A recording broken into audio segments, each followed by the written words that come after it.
একই রকম আছে। বুড়ি হয়ে গেলেন, চুলে পাক ধরে গেলে বলে একই রকম আছে। ওটা তো বাইরের। বাইরের? ভেতরটা তুমি কবে দেখলে যে বলছো? হয়তো দেখাই হতো না আর কোনোদিন। ভাগ্যি সেদিন জয়ী জোর করে নিউ মার্কেটে নিয়ে গিয়েছিল, নইলে 50 বছর আমার কোনো খোঁজ নাওনি তুমি সেলিম। 50 বছর। আমি অপেক্ষা করেছিলাম। বাহ,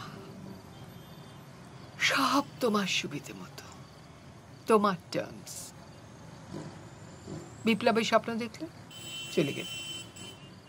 কোথায় যাচ্ছ বলে গেলে না, কোথায় আছো জানালে না। তারপর একদিন বিপ্লব ব্যর্থ হলো, ফিরে এলো। এর মধ্যে কত হীরের টুকরো ছেলে মেয়ে মরে গেল, কত পরিবার ভেসে গেল। তোমাদের কি এলো গেল বলো? কিচ্ছু না, নাম হলো, যশ হলো, ব্যাস। আর কি চাই? Sir, coffee.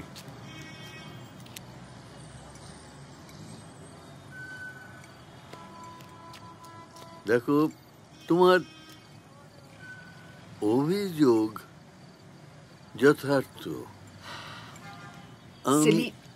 সেলিম, অভিযোগ করার জন্য না একটা মিনিমাম অধিকার বোধ লাগে।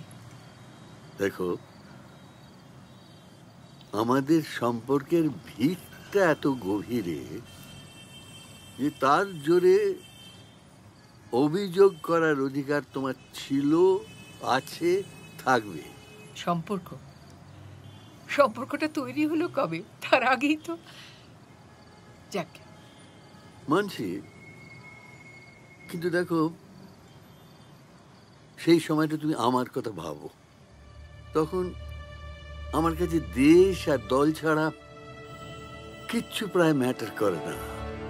তার জন্য যে কোনো স্যাক্রিফাইস করতে আমি তখন রাজি।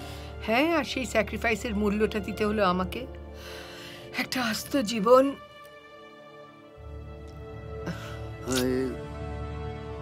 হ্যাঁ,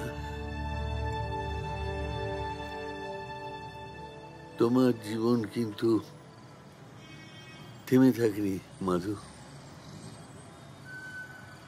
তুমি বিয়ে করেছো, সংসার করেছো, কাজ করেছো।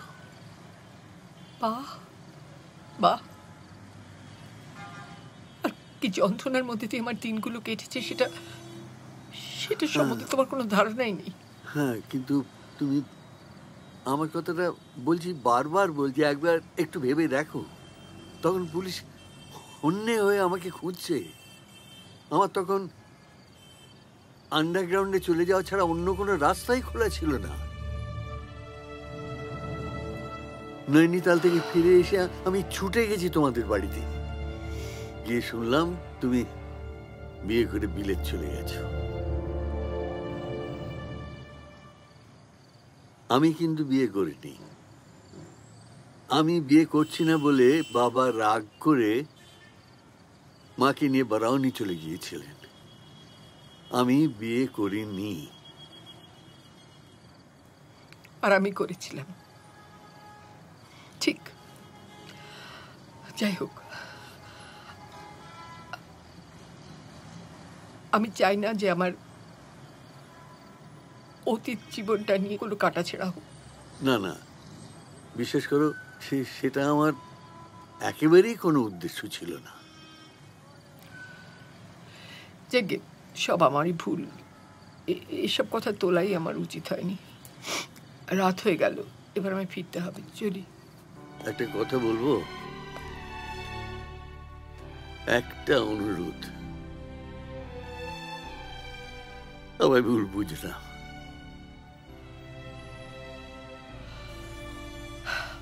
আসি, কাপটা দিয়ে দিই।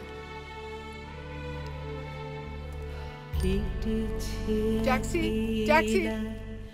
বিরহের বেলা আকাশ কুসুম চয়নে